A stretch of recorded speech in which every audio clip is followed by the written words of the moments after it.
A homeless man saves a lost child during a freezing winter storm. The next day, he is shocked to find out that the child is the mayor's son. Tom Wilson pulled his thin coat tighter around his shoulders as he walked through the bustling streets of the city. The wind bit at his face, and he could feel the chill seeping through the holes in his worn-out shoes. Winter had come early this year, and Tom knew from experience that the nights would only get colder. He looked around at the sea of people, everyone wrapped in thick jackets and scarves, hurrying to get home. None of them noticed him. They never did. He glanced up at the digital billboard on the side of a building, displaying the weather forecast. A storm was coming, and it was going to be a bad one. The newscaster's voice blared from a nearby TV screen in a shop window, warning everyone to stay indoors and off the roads. Tom sighed. Staying indoors wasn't an option for him. He'd have to find shelter somewhere safe before the storm hit. Tom made his way to the park, where a small group of homeless people had gathered around a makeshift fire. He recognized a few faces and nodded in their direction. "Tom!" one of the men called out. It was Jerry, an old friend who'd been living on the streets even longer than Tom. "You hear about the storm?" "Yeah, I heard," Tom said, crouching down by the fire to warm his hands. "Figured I'd head to the gazebo. It's usually empty when the weather's bad." "What about you?" Jerry shrugged. "Might try the shelter downtown, but they fill up quick." "You know how it is." Tom nodded. He did know. The shelters were often full, and even when they weren't, Tom preferred to be on his own. He liked the quiet, the solitude. "Stay safe, Jerry," he said, getting to his feet. "I'll see you around." Tom left the group and headed deeper into the park. The trees were bare, their branches silhouetted against the gray sky. He quickened his pace, making his way to the small gazebo near the center of the park. It was tucked away, out of sight, and offered some protection from the elements. He'd spent many nights there, reading one of the books he'd picked up from the free library down the street. As he approached the gazebo, Tom noticed something unusual. A small figure huddled on the steps, barely visible in the growing darkness. Tom hesitated, then moved closer. It was a boy, no more than 10 years old, shivering in a thin jacket, his face pale and frightened. Tom's heart sank. What was a kid doing out here alone, especially with a storm coming? "Hey," Tom said softly, crouching down beside the boy. "You okay?" The boy flinched and looked up at Tom with wide eyes. He didn't say anything, just pulled his knees tighter to his chest. Tom held up his hands, trying to show he wasn't a threat. "It's all right. I'm not going to hurt you. My name's Tom. What's yours?" "David," the boy whispered, his voice barely audible over the wind. "David, huh?" Tom said, smiling a little. "That's a good name. You lost?" David nodded, his eyes filling with tears. Tom's smile faded. "Where's your family? Your parents?" I don't know," David said, his voice trembling. "I got lost. I was just walking and then I don't know where I am." Tom glanced around, his mind racing. They didn't have much time before the storm hit, and there was no way he was leaving this kid out here alone. "Okay, listen. There's a storm coming, and we need to get you somewhere safe. You see that gazebo over there?" Tom pointed to the small structure just a few feet away. "It'll keep us dry for now.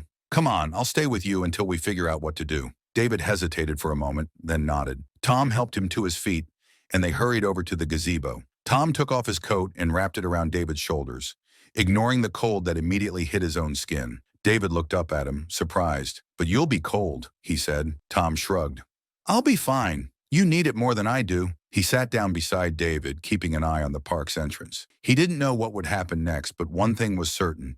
He wasn't going to leave David alone. As the first real gusts of the storm began to howl through the park, Tom glanced at David, who was already looking a little less scared. Despite his own discomfort, he kept his eyes on David, who was curled up beside him, trying to make himself as small as possible. Tom's old coat hung loosely on the boy's small frame, and every so often, David's teeth would chatter. "You hanging in there?" Tom asked softly. David nodded, but his face was pale, and Tom could see him shivering. Tom wished he had more to give the boy. A blanket, something warm to drink. He thought about the small fire back where Jerry and the others were, but the walk back there would leave them both soaked through. No, it was better to stay here and figure out what to do when morning came. They sat in silence for a while, the storm raging outside their little shelter. Tom could tell David was still scared, his eyes darting to the shadows around them, his body tense. Tom decided it was time to break the silence. "So, David," he said, keeping his voice light, "how'd you end up out here all by yourself?" David looked down at his feet,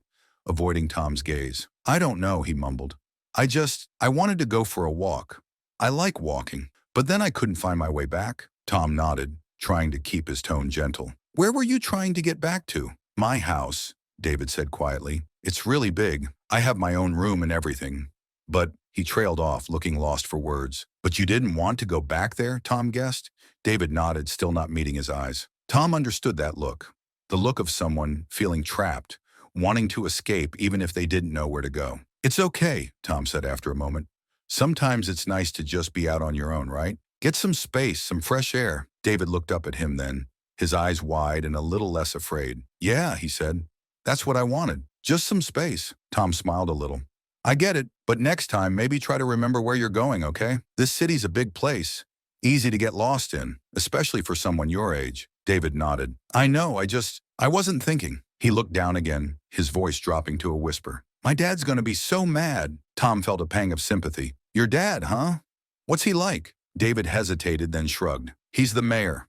Robert Caldwell. You've probably heard of him. Tom blinked, caught off guard. The mayor's son. That explained the boy's clean clothes, the look of someone not used to being outside for long. Tom had seen Mayor Caldwell's face on posters all over the city, always talking about safety, security, and prosperity. Tom had never thought much of politicians, but he knew the mayor was popular.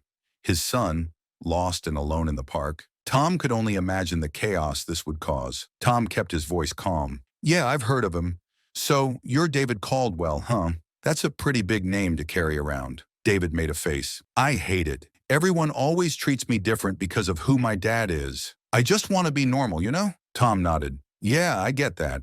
It's hard when everyone expects you to be something you're not. He thought about his own life, how different things had been before everything fell apart. But you know, just because people have expectations doesn't mean you have to meet all of them. Sometimes it's okay to just be yourself. David looked at him surprised. You think so? Tom smiled. I know so.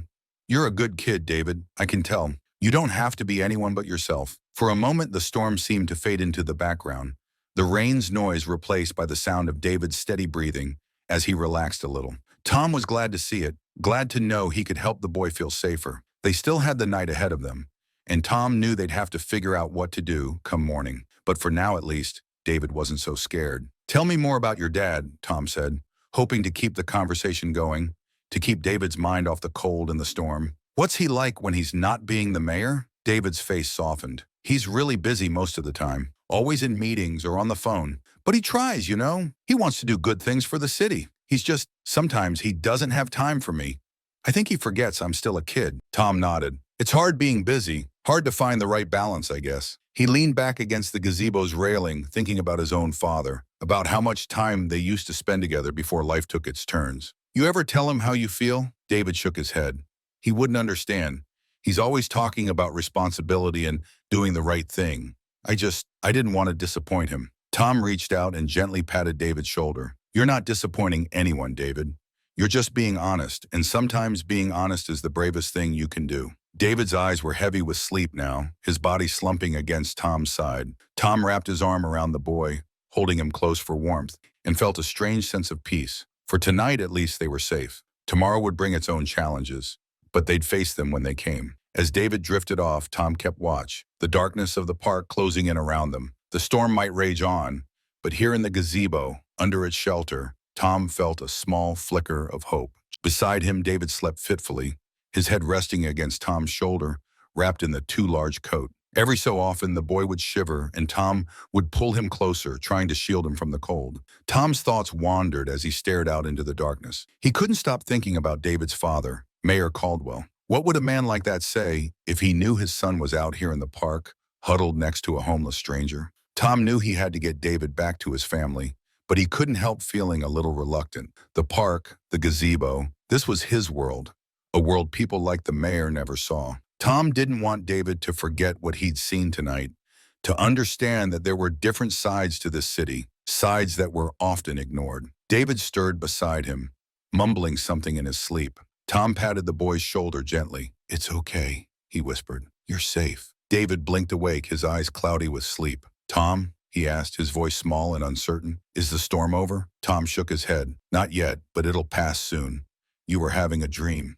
Sounded like you were talking to someone. David rubbed his eyes. I dreamed I was back home, he said softly. My dad was there. He was looking for me. Tom nodded. He's probably worried about you, David. When the storm clears, we'll figure out how to get you back to him. David fell silent for a moment, then asked, Why are you out here, Tom? Why don't you have a home? Tom considered the question, not sure how to answer.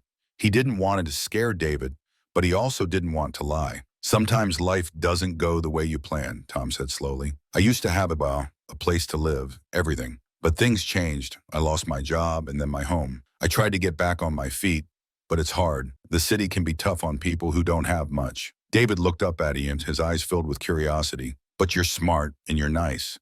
Why doesn't someone help you? Tom smiled a little at that. It's not always about being smart or nice, David. Sometimes it's just about being in the wrong place at the wrong time. People get busy with their own lives. They don't always see what's happening around them. Or maybe they don't know how to help. David thought about this for a while, then said, if I was the mayor, I'd make sure everyone had a home. I wouldn't let anyone be alone. Tom felt a warmth in his chest at David's words. That's a good way to think, David. Maybe one day you'll grow up and do just that. They sat together in silence for a while, listening to the rain. Tom's mind kept turning over their conversation, the simple honesty in David's words. It reminded him of something he'd forgotten over the years, a sense of hope, the belief that things could change. He'd buried those feelings deep, hidden them away to survive each day. Do you ever wish things were different? David asked suddenly, breaking the silence. Tom glanced at him, surprised by the question. Of course, he said, everyone does. But wishing doesn't always make things happen. Sometimes you just have to make the best of what you've got. David nodded. I guess. But it's still okay to wish, right? Tom smiled. Yeah, David, it's okay to wish. The storm finally began to ease. The first light of dawn crept through the clouds, casting a gray glow over the park. Tom looked out from the gazebo, seeing the park's paths glistening wet.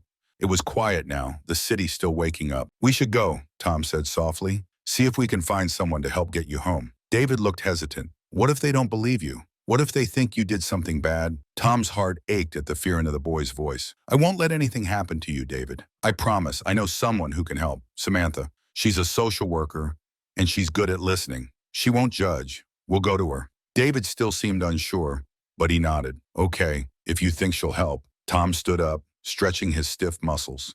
He held out a hand to David, helping him to his feet. Together, they stepped out of the gazebo, the cold morning air biting at them. Tom pulled his coat tighter around David, shielding him as best he could. They walked through the park, their footsteps echoing on the empty paths. The city was quiet, the buildings looming over them like silent sentinels. Tom kept his eyes peeled for any sign of trouble, any indication that someone might mistake them for something they weren't. But the streets were empty, the storm having driven everyone indoors. Tom led David to a small community center at the edge of the park, where Samantha often worked. The building was plain, with a simple sign and a worn door. Tom knocked, feeling a knot of worry in his stomach. What if she wasn't there? What if she couldn't help? The door opened, and Samantha's familiar face appeared, looking surprised to see them. Tom?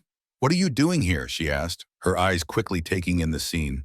Tom's soaked clothes, the shivering boy beside him. Sam, this is David, Tom said quickly. He got lost in the park last night. He needs to get home. Samantha's eyes softened as she looked at David. Come inside, both of you, she said, stepping aside to let them in. Let's get you warmed up, and then we'll figure this out. Tom led David into the warm interior of the community center, feeling a wave of relief wash over him. They were safe now, out of the storm, and with Samantha's help, he was sure they could find a way to get David back to his family. As they settled in, Tom couldn't shake the feeling that everything was about to change, not just for David, but for himself as well. The warmth of the community center wrapped around Tom and David like a comforting blanket, a stark contrast to the bitter cold of the night. Samantha guided them to a small room with a few chairs and a table. She quickly disappeared and returned with 2 steaming mugs of cocoa, placing one in front of David and the other in front of Tom. Drink up, Samantha said gently, her eyes focused on David.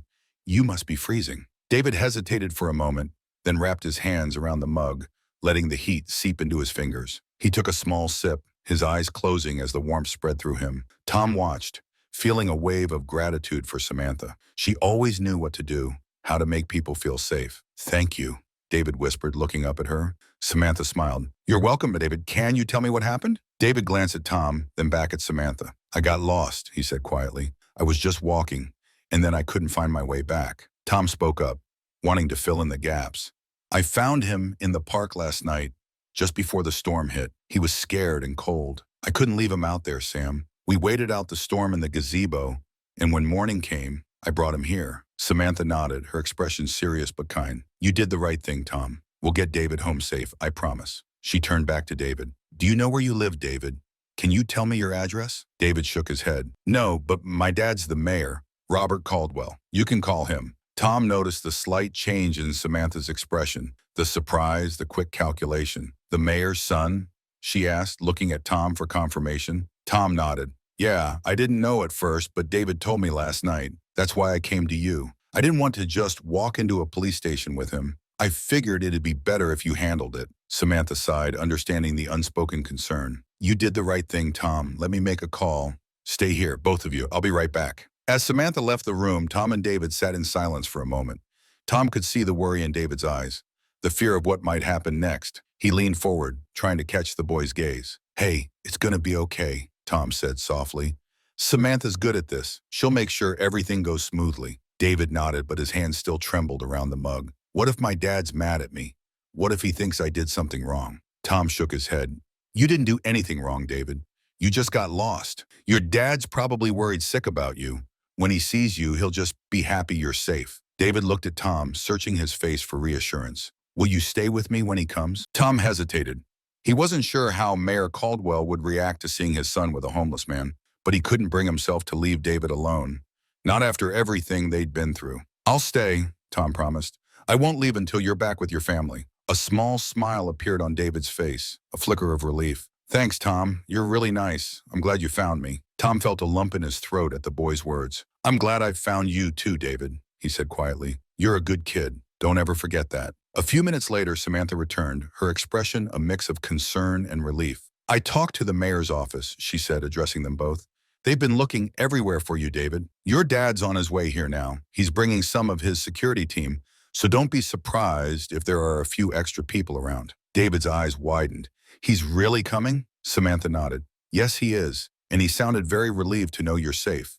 She looked at Tom. I think it's best if you stay in here with David until the mayor arrives. It might be a little overwhelming. Tom understood what she meant. The presence of security, the media attention, it could all spiral out of control. All right, he agreed. We'll stay put. They waited in the small room, the tension building with each passing minute.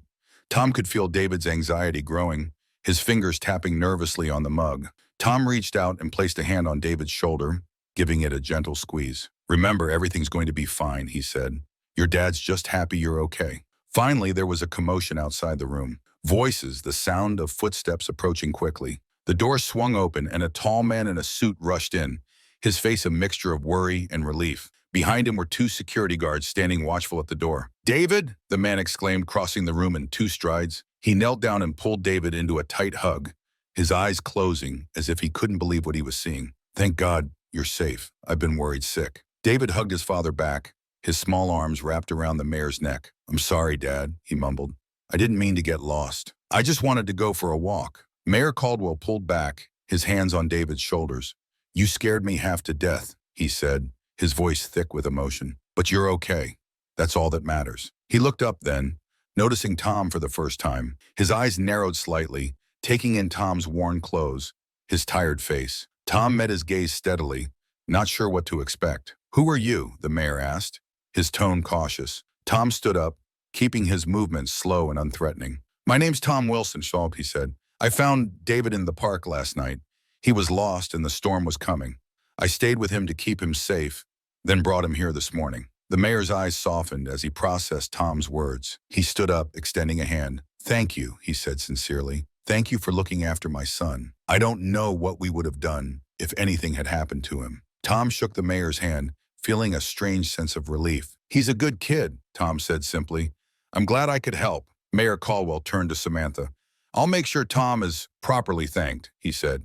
And I want to know more about the homeless situation here. If there are people like Tom willing to help others, then we need to be doing more for them, and Samantha nodded. We can arrange that, Mayor Caldwell.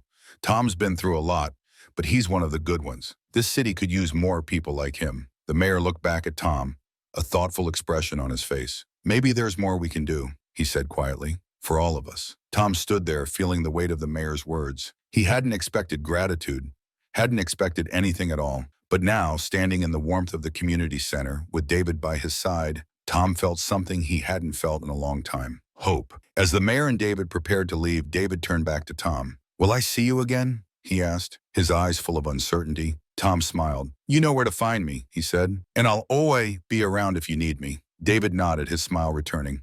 Bye, Tom. Bye, David, Tom said softly, watching as the boy walked out with his father, surrounded by security. As the door closed behind them, Tom took a deep breath, feeling the world shift around him. He didn't know what would happen next, but for the first time in a long time, he felt like things were going to be okay. Tom stood by the window of the small community center, looking out at the rain-soaked park. The sky was still overcast, but the storm had passed, leaving behind a wet, quiet city. Tom could see the mayor's car parked near the entrance, flanked by two black SUVs. A small group of people had gathered, whispering and pointing. News must have spread quickly.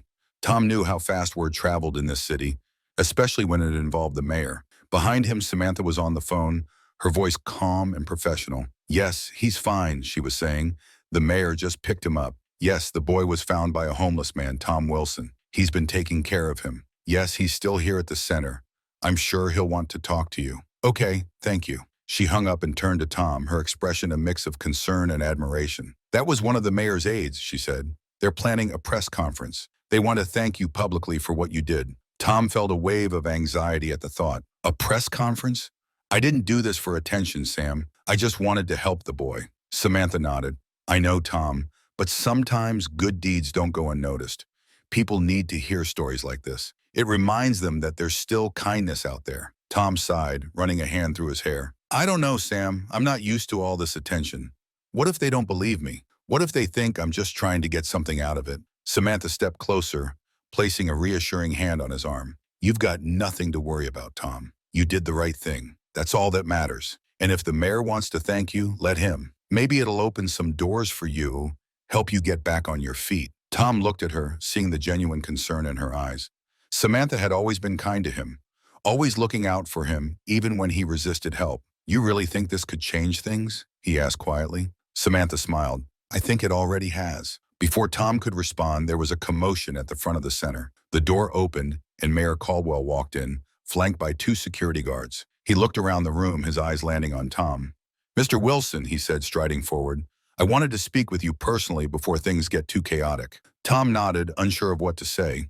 He noticed that David was not with the mayor and wondered where he'd gone. The mayor must have sensed his thoughts because he quickly added, David is with his mother. She's been worried sick. I promised I'd bring him home as soon as possible. Tom nodded, feeling a pang of relief. I'm glad he's safe, he said. He's a good kid. Mayor Caldwell's expression softened. Yes, he is. And I'm grateful to you for taking care of him. You have no idea how much it means to me and my wife. I want to make sure you are recognized for your actions. Tom shifted uncomfortably. You don't have to do that. I was just doing what anyone would do. The mayor shook his head. Not everyone would have done what you did, Tom. You showed kindness and compassion when you didn't have to. That's something worth acknowledging. I've already spoken with some of my contacts in the city. We're going to make sure you have a place to stay, and I'm personally going to help you find a job. It's the least I can do. Tom stared at him, surprised. You'd do that for me? Why? The mayor smiled. Because you reminded me that everyone has value, no matter their circumstances. We all need help sometimes, and you've shown more character and integrity than many people I know. It's time the city recognized that. Tom felt a lump in his throat. He wasn't used to people offering him anything without strings attached. He'd learned to survive on his own, to rely on himself. But standing here with the mayor's sincere gratitude and Samantha's encouragement, he felt a glimmer of hope he hadn't felt in years. Thank you, Tom said finally, his voice thick with emotion. I don't know what to say. The mayor patted his shoulder.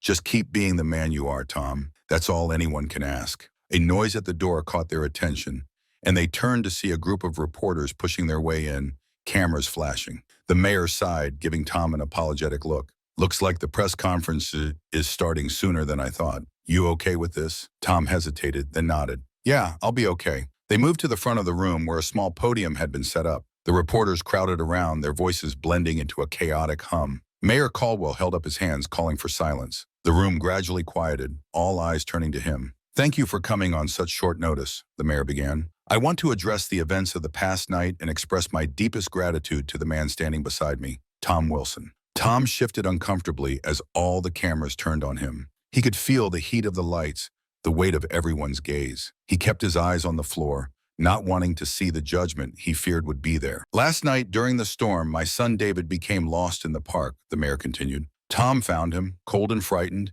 and took him under his wing. He stayed with David through the night, keeping him safe, and brought him to the community center this morning. Thanks to Tom's actions, my son is home safe. For that, my family and I will always be grateful. There was a murmur of approval from the crowd. Tom risked a glance up, expecting skepticism or distrust. Instead, he saw understanding and respect in the eyes of the reporters. It was a strange feeling, being seen as something other than a homeless man, a burden on society. Tom's actions are a reminder that kindness and compassion are still alive in our city, the mayor said. We often talk about improving our community, but it's people like Tom who show us what that really means. I've spoken with several organizations, and we are committed to helping Tom and others like him find the support they need. Together, we can make a difference. The reporters began shouting questions, but the mayor held up his hand. There will be time for questions later, he said. For now, I just want to say thank you to Tom and to everyone who has reached out to offer their support. This is just the beginning of what we can achieve together.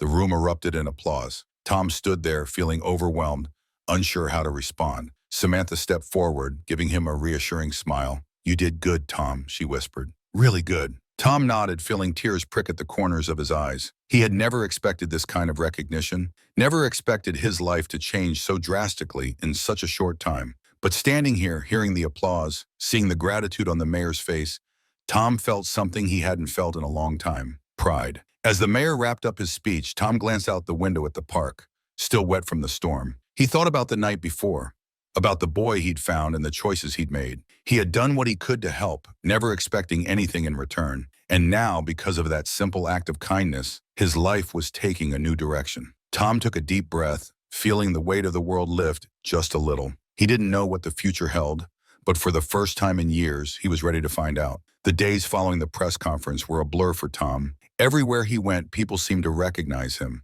It was as if his face had been plastered on every television screen, newspaper, and social media feed in the city. Tom had never been the center of attention before, and the sudden recognition made him uncomfortable. But at the same time, it brought something else, a sense of belonging he hadn't felt in a long time. Tom spent his nights at the community center. Samantha had arranged for him to have a cot in one of the small rooms, along with a hot meal every evening. It wasn't much, but to Tom it felt like luxury. He no longer had to worry about finding a safe place to sleep or scavenging for his next meal. The constant fear and uncertainty that had been his companions for years began to fade. One morning, as Tom sipped coffee in the community center's small kitchen, Samantha walked in carrying a large envelope. Good morning, Tom, she said cheerfully. I've got some good news for you. Tom looked up, curious. What's that? Samantha smiled and handed him the envelope. This came for you today. It's from the mayor's office. They've found a place for you to stay, a real apartment, and there's a job offer too. You'll be working at the community outreach program, helping other people like yourself get back on their feet. Tom stared at the envelope, hardly daring to believe it. An apartment? And a job? He asked, his voice filled with disbelief. Yes, Samantha said. It's all part of the new initiative the mayor announced. He wants to help people get off the streets, and he's using your story as a starting point. You'll be working as a community liaison, helping to connect people with the resources they need. It's exactly the kind of work you've always been good at, Tom. Tom opened the envelope with trembling hands. Inside were the keys to a small apartment and a letter from the mayor, outlining the details of his new job. Tom read through it, his eyes widening with each line. It was real. It was really happening. I don't know what to say, Tom said finally, looking up at Samantha. I never thought I'd have a chance like this again. Samantha sat down across from him. You earned this, Tom. You've always helped others, even when you had nothing yourself. Now it's your turn to get the help you deserve. The city needs more people like you, people who understand what it's like to be on the streets and who can make a real difference. Tom nodded, feeling a lump in his throat. I'll do my best, he said quietly. I won't let anyone down. Samantha smiled. I know you won't. The news spread quickly through the community. People who had once passed Tom by without a second glance now stopped to talk to him, to shake his hand, to offer their congratulations. A local business owner approached Tom one afternoon, offering him a job at his cafe if he ever wanted it. It's the least I can do, the senator said. You're an inspiration to all of us, Tom. Tom thanked him, feeling both humbled and overwhelmed. He was used to being invisible, to moving through life unnoticed.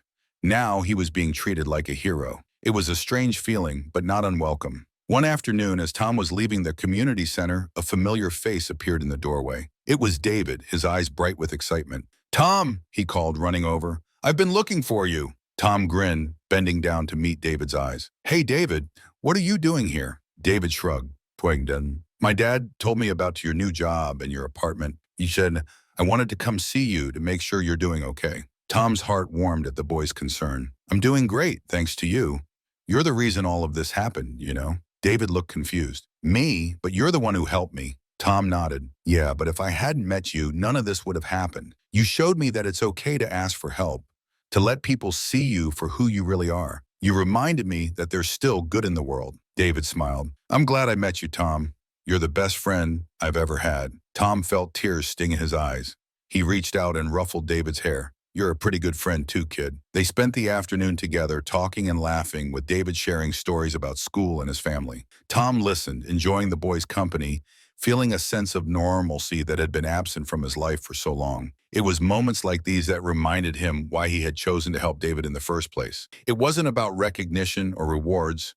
It was about doing the right thing because it was the right thing to do. As the sun began to set, Tom walked David to the edge of the park, where a car was waiting to take him home. David turned to Tom before getting in. "Will you come visit me sometime?" he asked.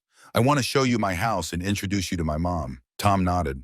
"I'd like that, David. I'd like that a lot." David smiled and waved as the car pulled away, leaving Tom standing on the sidewalk, watching until the taillights disappeared around the corner. He felt a sense of peace wash over him, a feeling of contentment he hadn't known in years. His life was changing, and for the first time, he was excited about what the future held. Tom walked back to the community center, his steps light and purposeful. He had a job to prepare for, an apartment to move into, and a new life to build. As he passed by the park, he glanced at the gazebo where he had found David that stormy night. It seemed like a lifetime ago. "Thank you," Tom whispered, as if the park itself could hear him. He knew it wasn't just luck that had brought David into his life. It was something more, something that had been guiding him all along, pushing him toward a second chance. With a deep breath, Tom turned away from the park and headed toward his future. For the first time in a long time, he felt like he was exactly where he was supposed to be. Tom stood in the doorway of his new apartment,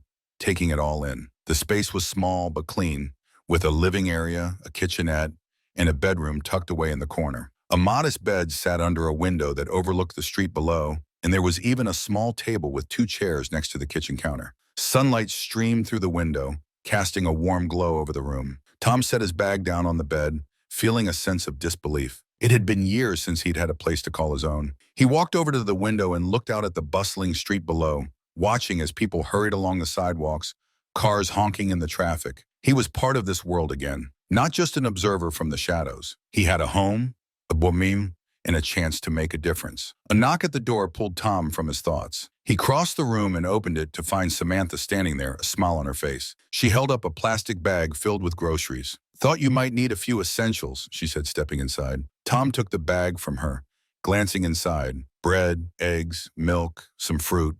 Simple things, but they meant the world to him. "Thanks, Sam," he said quietly. "You've done so much for me. I don't know how I'll ever repay you." Samantha waved a hand dismissively. "You don't need to repay me, Tom. You deserve this. I'm just glad to see you settling in. How's the place?" Tom looked around the apartment, a slow smile spreading across his face. "It's perfect," he said. "I still can't believe it's real. It feels like a dream." "It's real," Samantha assured him, "and this is just the beginning. Your new job starts tomorrow. How are you feeling about that?" Tom felt a flutter of nerves in his stomach, but pushed them aside. "I'm ready," he said. "I want to help. I want to give back the way people have given to me. If I can make a difference for even one person, then it'll be worth it." Samantha nodded, her expression proud. "You will, Tom. I know you will. And you're not alone. You have a whole community behind you now. People believe in you." Tom's heart swelled at her words. He had spent so long feeling invisible, unwanted. Now he felt like he was finally part of something bigger. "Thanks, Sam," he said again, "for everything." Samantha stayed for a while, helping Tom put away the groceries and talking about the new community outreach program he would be working with. They had already set up a few events at the community center, including food drives and housing assistance workshops. Tom would be working directly with people who needed help, guiding them to the resources available and offering support. After Samantha left, Tom sat at the small table looking out the window at the fading light.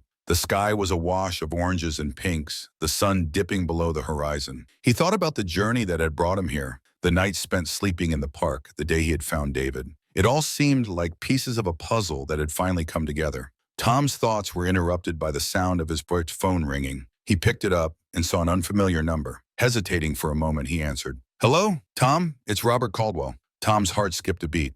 "Mayor Caldwell," he said, standing up instinctively. "What can I do for you?" The mayor's voice was warm, friendly. "I just wanted to check in, see how you're settling into the new place. David's been asking about you nonstop. He was thrilled to hear you've got your own apartment now." Tom smiled. "I'm settling in just fine. The apartment's great, and tell David I said hello. He's a good kid." "I will," the mayor said. "And listen, Tom, I wanted to thank you again. What you did for David, it changed my perspective. It made me realize that we can do more, not just for those in positions of power, but for everyone in this city. I want to work with you to make sure that our community is a place where everyone has a chance to succeed." Tom felt a surge of gratitude. "I'd be honored to work with you, Mayor Caldwell. I've always wanted to help others, to give back in some way. If I can do that, then everything I've been through will have been worth it." "We'll make it happen," the mayor promised. "I'm setting up a meeting with the city council next week to discuss expanding our outreach programs. I'd like you to be there to share your story and help us build something that works for everyone." Tom felt a mix of nerves and excitement. "I'll be there," he said firmly. "Thank you, Mayor Caldwell, for giving me this opportunity." "Thank you, Tom," the mayor replied. "You've shown me what it means to truly serve the people. I look forward to working together." They ended the call, and Tom stood by the window, staring out at the city, his city. A place that had once seemed so cold and unwelcoming now felt like home. He thought about the meeting with the city council, the chance to share his story and help shape a better future for others. It was more than he had ever hoped for. As the last light of day faded into night, Tom moved to the bed and lay down, closing his eyes. For the first time in a long time, he felt at peace. The darkness was no longer something to fear. He had found his place in the world, a purpose that gave his life meaning. Tomorrow would bring new challenges, but Tom knew he could face them. He had friends, a community, and a sense of belonging that couldn't be taken away. The world had given him a second chance, and he intended to make the most of it. Tom drifted off to sleep with a smile on his face, ready for whatever the future held. Tom sat at his new desk, looking over some of the flyers he'd been asked to distribute for the upcoming community outreach event. The small office was located in the community center, where he had found refuge just a few weeks ago. Now it was his workplace, a place where he could make a difference. His new job as a community liaison had kept him busy, but it was a good kind of busy. He had spent his days meeting people, listening to their stories, and guiding them to the resources they needed. It was the kind of work that filled him with purpose. There was a knock at the door. Tom looked up and saw David standing there, a grin on his face. "Tom, can I come in?" Tom's face lit up. "David? Of course, come on in." He stood and moved around the desk, greeting David with a pat on the shoulder. "What brings you here?" David held up a small paper bag. "I brought you lunch. My mom made sandwiches and cookies. She said it was the least we could do." Tom smiled warmly. "That's really nice of her. Tell your mom I said thank you." David nodded and handed Tom the bag, then looked around the small office. "Wow, this is where you work now?" "Yeah," Tom said, sitting back down and gesturing for David to take a seat. "It's not much, but it's a start. I get to help people who are going through tough times, like I did. It feels good to be able to give back." David sat down, looking thoughtful. "I told my dad that I want to help too. He said maybe I could come with you to one of the events to see what you do. Is that okay?" Tom's heart swelled with pride. "That's more than okay, David. I'd love for you to help out. We have a food drive next weekend. You can come and help us pack and hand out bags. People would love to see you there." David's face lit up. "Really? That would be awesome. I want to help people just like you do, Tom." Tom nodded. "You already do, David. You helped me when I needed it most. You're the reason I'm here today, doing this work. Never forget that." David looked down at his hands, a shy smile on his face. "I'm glad I met you, Tom. You've taught me so much." Tom felt a lump in his throat. "And you've taught me a lot too, David. More than you know." They sat in comfortable silence for a moment, eating the sandwiches David had brought. The room was quiet, the only sound the rustling of paper and the occasional clink of a glass. Tom watched David as he ate, thinking about how much the boy had grown in such a short time. There was a maturity in David's eyes that hadn't been there before, a kindness that shone through in everything he did. After they finished their lunch, David reached into his backpack and pulled out a small book. "I brought you this," he said, handing it to Tom. It's my favorite. I thought you might like it. Tom took the book, looking at the cover.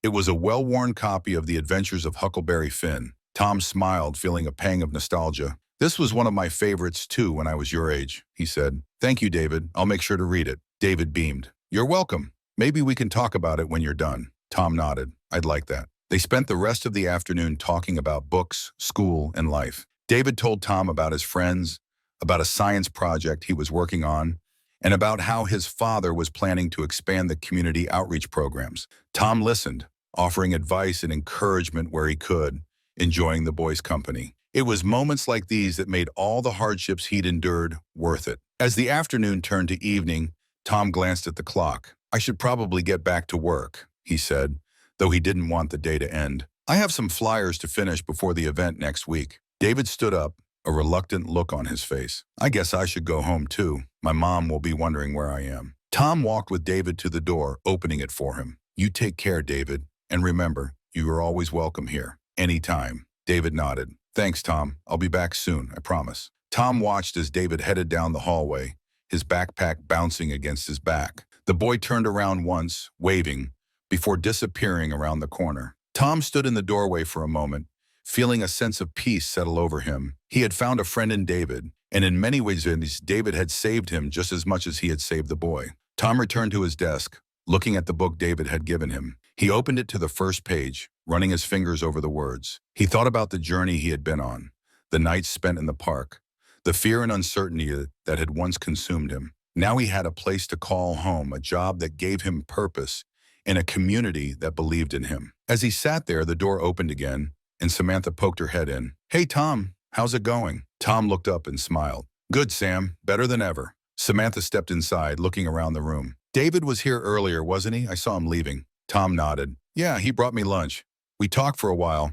He's a great kid, Samantha smiled.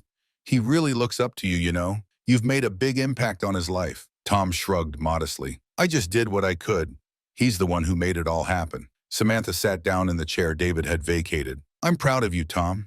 You've come a long way, and you're making a difference, just like you always wanted. Tom looked around the office, at the flyers on the desk, at the book in his hands. Yeah, he said softly. I guess I am. They sat in silence for a moment, both of them content. Tom felt the warmth of the room, the sense of belonging that filled his heart. He had found his place in the world, a place where he could do good, where he could make a difference. And he had found people who believed in him, who saw him for who he really was. Tom knew there would be challenges ahead, but he was ready for them. He had a community behind him, and friends who cared, and a purpose that gave his life meaning. As he looked out the window at the city, at the people walking by, he felt a sense of hope that he hadn't felt in years. This was just the beginning, Tom realized. There was so much more to do, so many more people to help, and he was ready to face it all, one day at a time. With a smile, Tom closed the book and turned back to his desk, ready to get to work.